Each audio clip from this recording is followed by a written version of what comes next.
In this video, I'm going to show you how to take this small G90 screen and turn it into this. So what you're looking at right now is 192 kilohertz of bandwidth. So pretty much the entire 40 meter band in one waterfall. So we've got FT8 over here, and then my bit ends pretty much here. So that is the whole of the 40 meter band in one waterfall pretty much.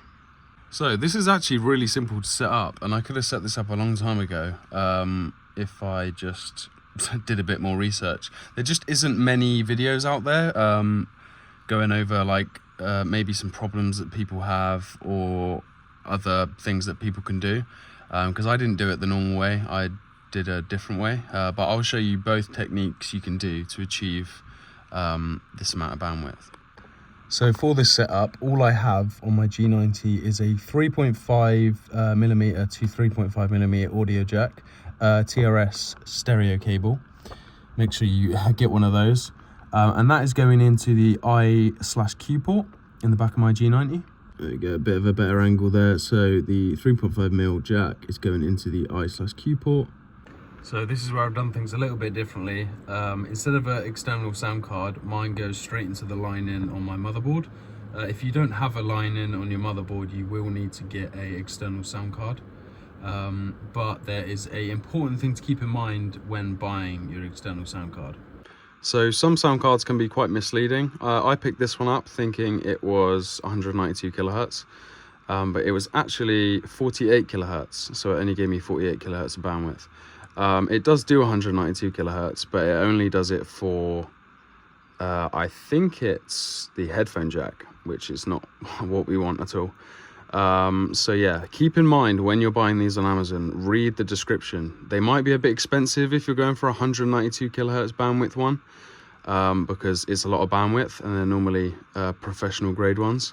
But there are some cheap ones out there. I'll try and find some and leave them in the description. But the best way, if you want 192 kilohertz bandwidth, is to plug it straight into the line-in on your motherboard, and that will give you the max that you possibly can.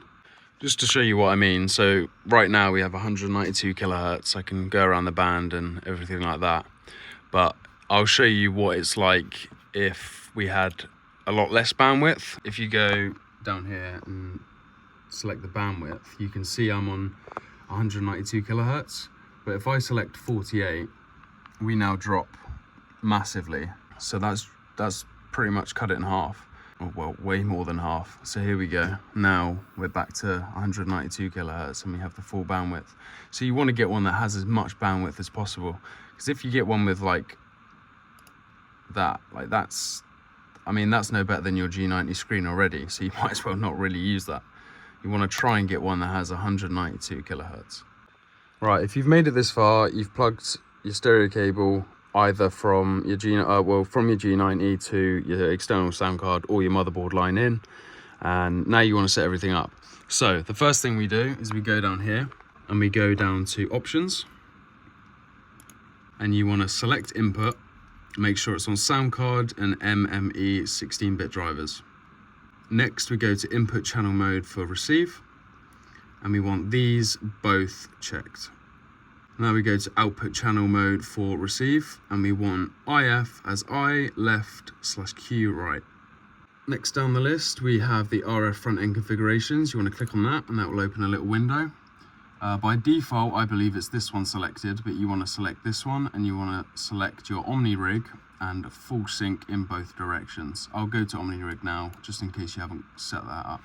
So with Omni rig open, these are the settings I use for my G90. The rig type, you just choose IC756 Pro. The port is your COM port. It will change depending on which USB you have it plugged into. The baud rate is 19,200 and the data bits are 8, parity none, stop bits 1, RTS low, DTR low, pole and timeout milliseconds are 500 and 100. Another really important thing you want to do is go to Device Manager, find your COM port for your cat control, right click it, click Properties, go to, I believe it's Port Settings, and change bits per second, which is the baud rate, to the corresponding baud rate in the software. Just to clarify quickly, for cat control I'm using the Xiegu G90, so it goes into here on the bottom jack with the like profile icon.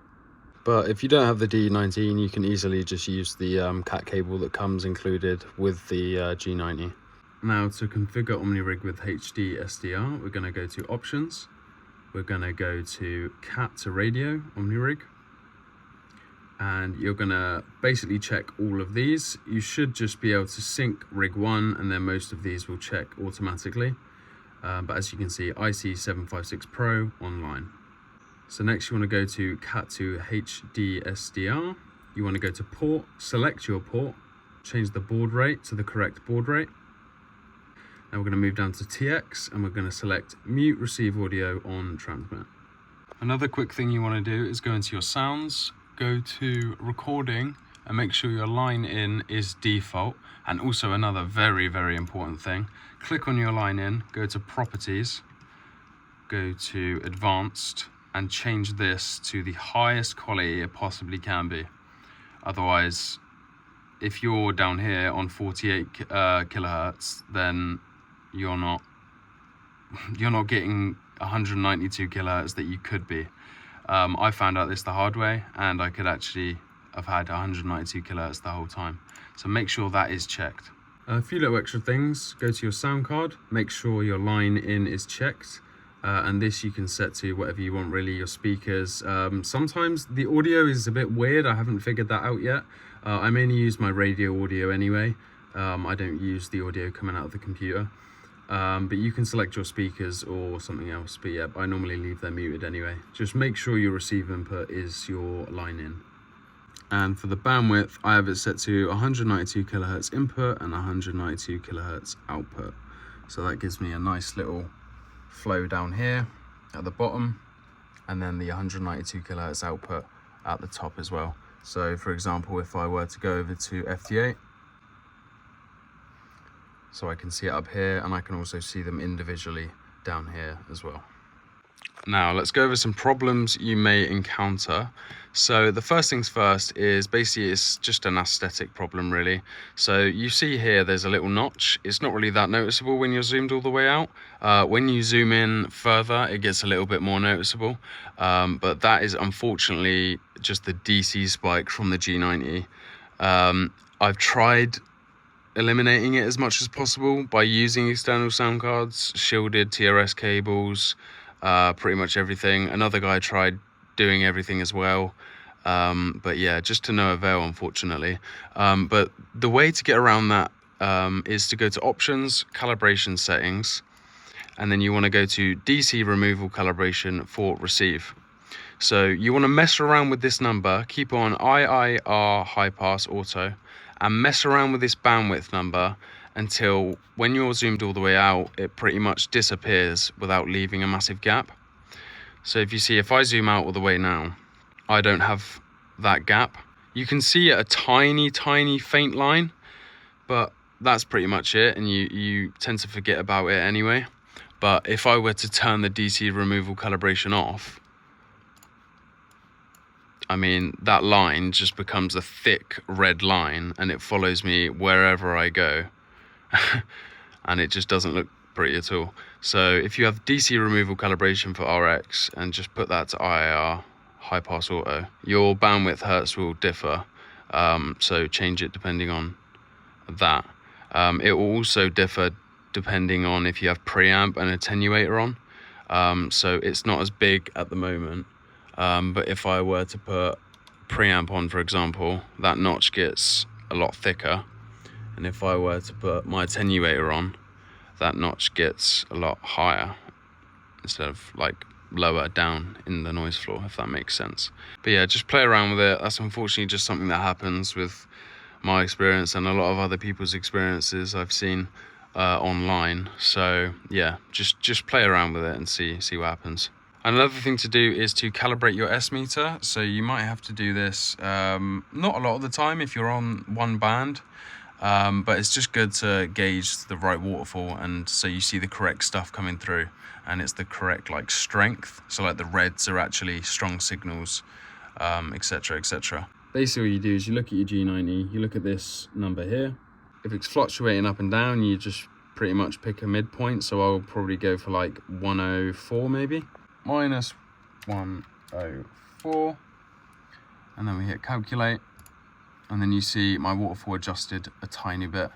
So now the signals we're seeing on the waterfall are actually what we're seeing on the waterfall.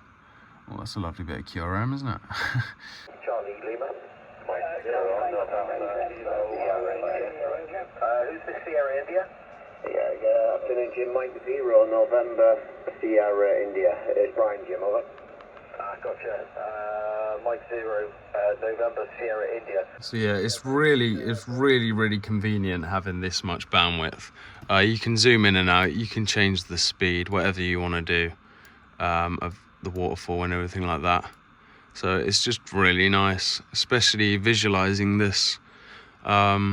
You learn a lot more about what stuff looks like, which is really nice. And then you can see at a glance just by looking at the waterfall. But yeah, if you have any issues, please leave some comments. I'll try and help you, because the software is a bit buggy sometimes and it's different for everyone. Other people experience different problems, so hopefully we can all get this sorted out. But yeah, leave a comment, guys. I hope this video was helpful. It's just a little quick one. Again, if you need any help, leave a comment or join my Discord. All right, I'll see you in the next one, guys. See you later.